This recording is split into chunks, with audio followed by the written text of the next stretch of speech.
Chapter 22 Uncontrolled. Donovan Curtis, IQ 112. I leaped up out of my seat, fist punching at the air. Yeah, go, Tin Man!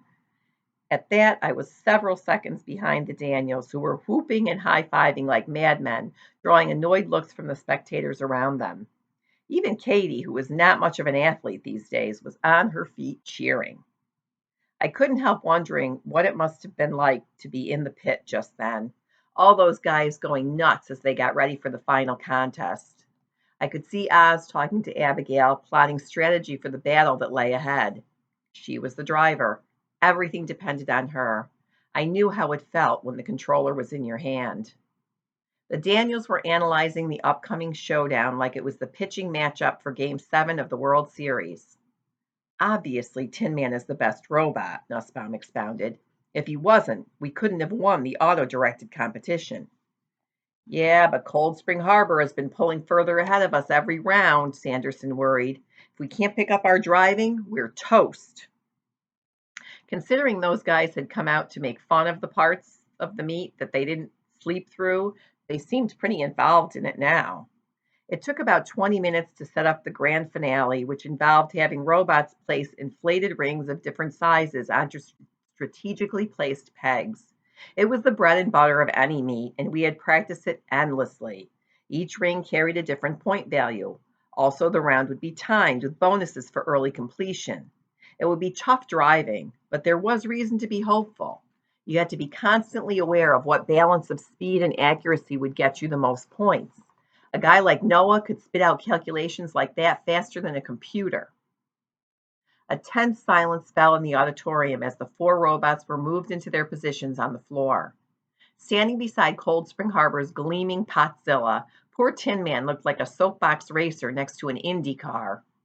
Albert Einstein's banana barely reached the lowest position of the frontrunner's lifting arm.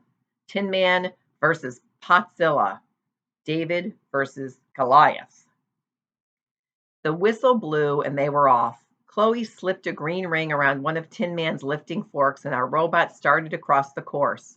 The four competitors placed their rings successfully, but Abercrombie Prep was beginning to fall behind as they came back for more. Let's go, Tin Man, barked Sanderson. You can do it, dude, Nussbaum added.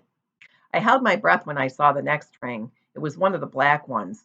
Small ring, small hole. Harder to handle, but with the highest point value. Orchard Park wasted precious seconds tightening a loose wheel. Tin Man lumbered back toward the pegs. The lift mechanism rose almost to its apex. It was going to be tricky. One false move and that ring would hit the floor, taking the Academy's hopes with it. The tiny ring found its place. The auditorium burst into applause, and Tin Man swung around for the next pass. Potzilla was hot on his heels, but with our hardest ring already in place, it was advantage Tin Man. Our next ring was pink, the largest. That was when it happened. As Tin Man crossed the floor, Potzilla put on a sudden burst of speed. The swerve seemed completely natural, but it was just enough for one of the arms to sweep into Tin Man's path. It bumped lightly into the pink ring, knocking it off the Tin Man's fork. It made no sound when it hit the floor, but it might as well have been a bomb blast. A gasp went up in the auditorium. No! chorused the Daniels. Oz was on his feet, shouting at the judges who were waving him off. Abigail was panicking, fumbling to pick up the dropped ring. Potzilla motored past. Soon after, Orchard Park and Abercrombie followed. I jumped up. That was on purpose! Katie shot me a sharp look. Donnie, don't you dare. But I was already running. I don't know what I thought I could accomplish. At minimum, I had to calm Abigail down, talk her through the operation of picking up the fallen ring, and get everything back on track. I pounded down the stairs and leaped to the floor. Chloe was the first to notice me. Donovan? One by one, the team members recognized me. Faces lit up. Cries of greeting rang out. But this was no time for a reunion. Our chance of winning the robotics meet was slipping away with every tick of the clock. Donovan! Abigail was last. Her eyes were huge, her expression desperate. I started shouting instructions, struggling for calm myself. Take the joystick and... She had a better idea. She thrust the controller into my hands and backed away, panting. What could I do? I lowered the lift mechanism, tipped up the ring, and skewered it with one of the forks. Then I delivered it to its destination, deftly raising it and placing it onto the peg. Wasting no time, I wheeled Tin Man around and headed back toward Chloe. She looked devastated, shaking her head tragically. I understood the message instantly. I was too late. Potzilla had already picked up the final ring and was headed toward the peg and victory. I saw red. After sabotaging us, Cold Spring Harbor was not going home with first prize. Not while I had the joystick in my hand. I drove Tin Man right into the path of the big shiny pot. Donovan! Shouted Oz. Stop! Potzilla was bigger and heavier, but Cold Spring Harbor didn't know that Tin Man had a secret weapon, a powerful motor in the lift mechanism, one that had polished every floor in the academy for scholastic distinction. A split second before impact, I engaged the forklift. The Tin Man picked up Potzilla bodily, the larger robot's mechanism? I keep meaning to look that up. Mechanism wheels spinning without traction. Absolute pandemonium broke out. The Cold Spring Harbor kids were screaming, but my team was matching them in volume. The head judge was blowing his whistle, but it could not be heard over the general din. Neither could Schultz, who was shouting at me from behind Chloe. Anyway, I couldn't stop now.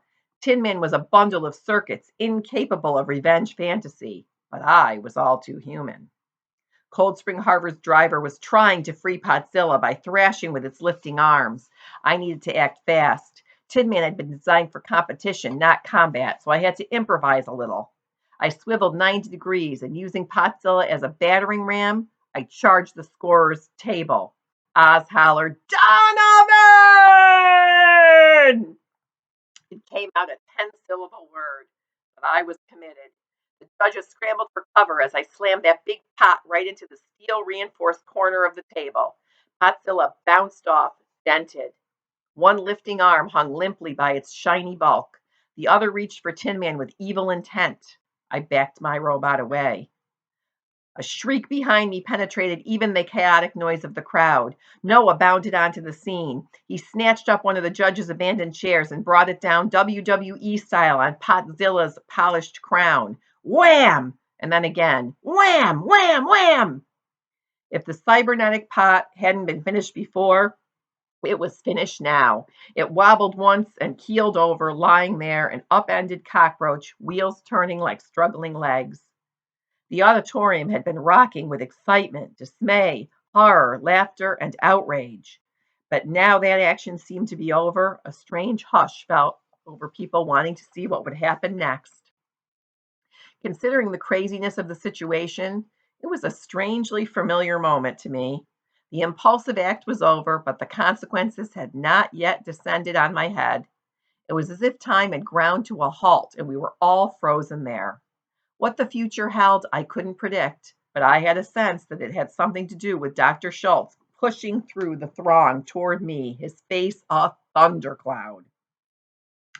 A high-pitched voice suddenly cut through the eerie silence. Donnie! It was Katie struggling down the grandstand steps. Donnie! It's time! I was so wrapped up in the insanity that I wasn't thinking straight. Time for what? Chloe wasn't like me. She was in the gifted program for real. The baby, she exclaimed. Katie's having the baby.